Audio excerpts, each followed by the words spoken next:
warahmatullahi wabarakatuh. Kami dari Koas Ilmu Kesehatan Masyarakat, Kepanitiaan Klinik, Fakultas Kedokteran Universitas Riau. Di sini kami akan menjelaskan tentang penyakit yang sedang mewabah, yaitu COVID-19.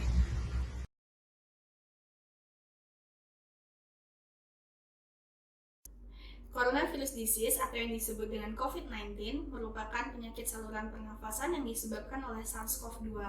Nah, pada tanggal 31 Desember 2019 di kota Cina, tepatnya di Wuhan, itu diidentifikasi pneumonia yang tidak diketahui penyebabnya. Kemudian, pneumonia yang tidak diketahui penyebabnya ini dinyatakan sebagai coronavirus pada tanggal 7 Januari 2020.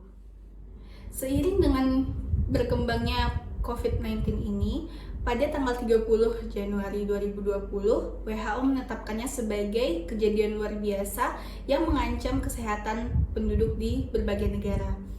Dan juga hingga saat ini, tanggal 16 Maret 2020, kasusnya sudah mencapai 167.511 kasus dengan penyebarannya terdapat di 151 negara dan dengan angka kematian 6.606 kasus. Jadi ini adalah peta penyebaran COVID-19 di berbagai bagian dunia. Yang titik merah ini merupakan kasus konfirmasi di negaranya, dan semakin besar titik merahnya, maka itu kasusnya semakin banyak di negara tersebut. Nah, karena dia sudah melewati berbagai benua, maka WHO menetapkannya sebagai pandemi. Dan di Indonesia sendiri, itu kasusnya sudah 172 kasus, 5 kasus kematian, dan juga 9 diantaranya dinyatakan sembuh. Namun angka ini akan terus berubah seiring berjalannya waktu. Bagaimana cara penularan COVID-19? Cara penularan COVID-19 oleh virus SARS-CoV-2 yaitu melalui kontak dengan droplet penderita, di mana droplet ini merupakan partikel kecil dari mulut penderita yang mengandung kuman penyakit yang dihasilkan pada saat penderita batuk, bersin ataupun saat berbicara dengan seseorang. Nah, droplet ini dapat melewati sampai jarak 1 meter dari penderita. Droplet ini bisa menempel di pakaian ataupun benda di sekitar penderita pada saat penderita batuk ataupun bersin.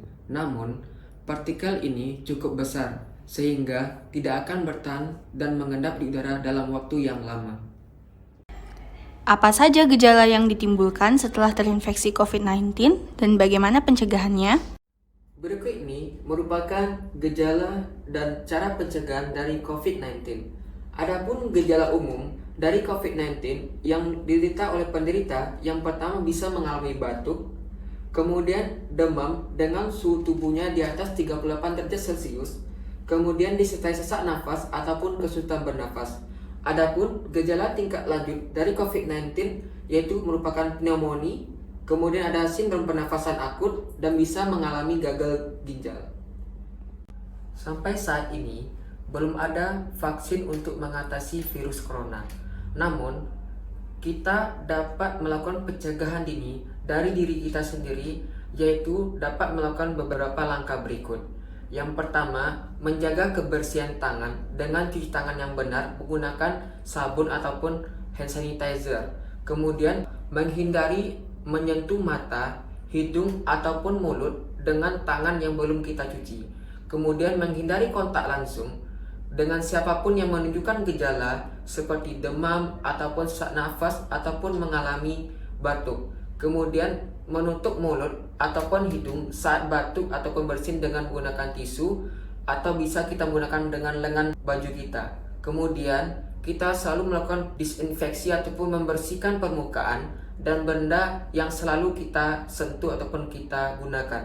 Kemudian yang terakhir, dalam penggunaan masker, penting kita ketahui bahwa yang menggunakan masker itu diutamakan pada orang yang sakit, bukan pada orang yang sehat. Seberapa bahayanya COVID-19? Seperti pada penyakit pernapasan yang lainnya, COVID-19 dapat menyebabkan beberapa gejala ringan seperti sakit tenggorokan, pilek, batuk, dan demam. Nah, 1 dari 6 orang yang sudah terinfeksi COVID-19 berisiko memiliki gejala yang lebih berat seperti disertai dengan pneumonia ataupun kesulitan bernafas yang muncul secara bertahap. Orang-orang yang berisiko memiliki gejala yang lebih berat tersebut adalah orang dengan penurunan sistem imun seperti pada orang yang lanjut usia dan dengan kondisi medis yang tertentu.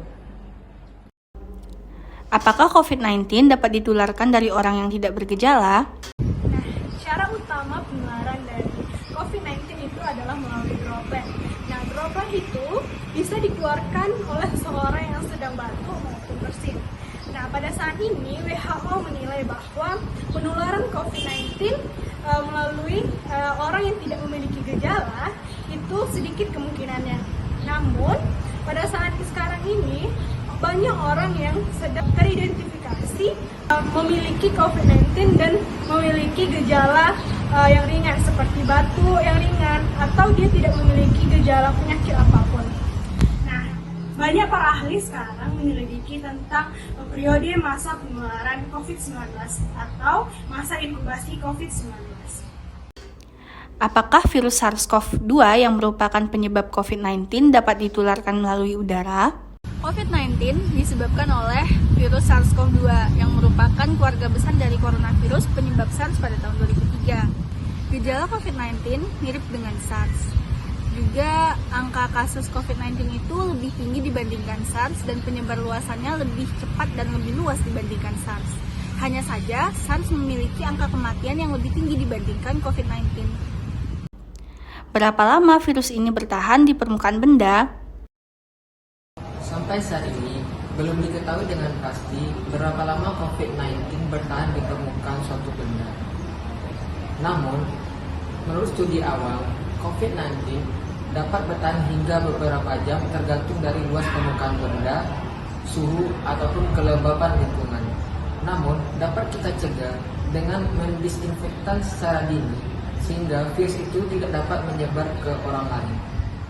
Namun, disinfektan sederhana dapat membunuh virus sehingga virus tersebut tidak dapat menginfeksi orang lain. Apakah sudah ada vaksin untuk COVID-19?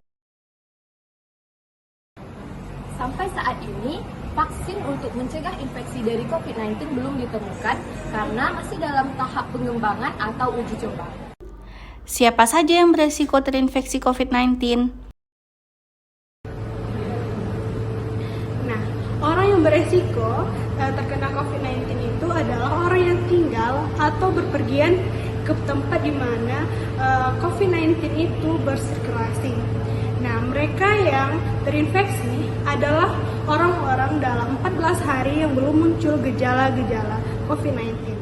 Dan mereka selalu berinteraksi dengan orang-orang terdekat seperti keluarga atau kerabat kerja dan tenaga medis yang belum mengetahui bahwa pasien tersebut mengalami gejala atau terinfeksi COVID-19. Nah, orang-orang tersebut adalah resiko yang tinggi terkena virus COVID-19. Manakah yang lebih rentan terinfeksi COVID-19? Apakah orang yang lebih tua atau orang yang lebih muda? COVID-19 memiliki gejala infeksi saluran pernafasan yang umum seperti demam, batuk, maupun pilek, sehingga sulit dibedakan apakah benar ini COVID-19 ataupun penyakit lain yang disebabkan oleh virus lain. Maka dari itu, diperlukan pemeriksaan yang akurat dan juga pemeriksaan laboratorium untuk memastikan apakah benar ini COVID-19. Dan juga bagi orang yang memiliki gejala seperti demam, batuk, dan kesulitan bernafas, melapor ke pelayanan kesehatan terdekat, dan apabila memang punya riwayat bepergian sebelumnya 14 hari sebelum muncul gejala juga wajib dilaporkan. Atau mungkin dia punya kontak dengan orang yang memiliki infeksi saluran pernafasan. Haruskah kita khawatir terhadap penyakit COVID-19 ini? Jika kita tidak berada di wilayah yang terinfeksi dengan COVID-19 atau tidak melakukan perjalanan ke daerah yang terjangkit dengan COVID-19 dan tidak melakukan kontak erat dengan pasien yang terinfeksi COVID-19, maka akan sangat kecil kemungkinan bagi kita untuk terinfeksi COVID-19. Namun, dapat dimengerti bahwa kita semua sedang merasa cemas tentang situasi pada saat ini. Nah, tetap tenang dan jangan panik. Carilah informasi yang benar dan akurat tentang perkembangan COVID-19 pada saat sekarang ini.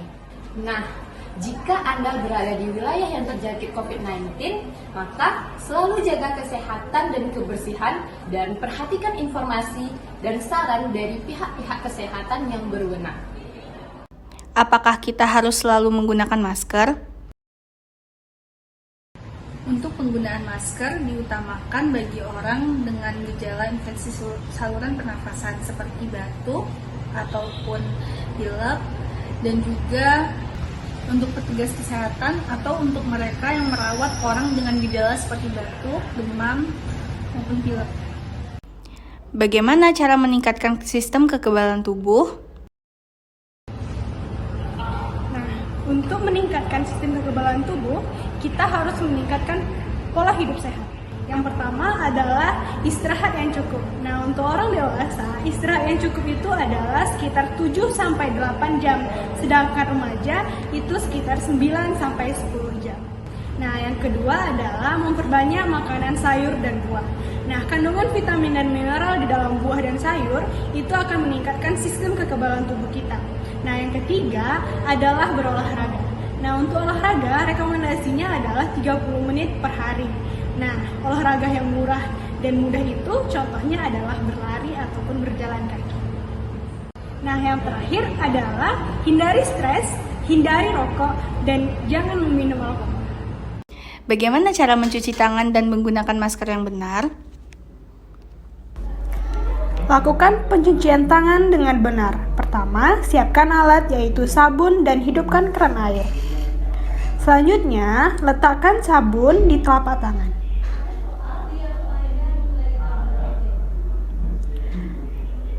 Putar hingga menyeluruh.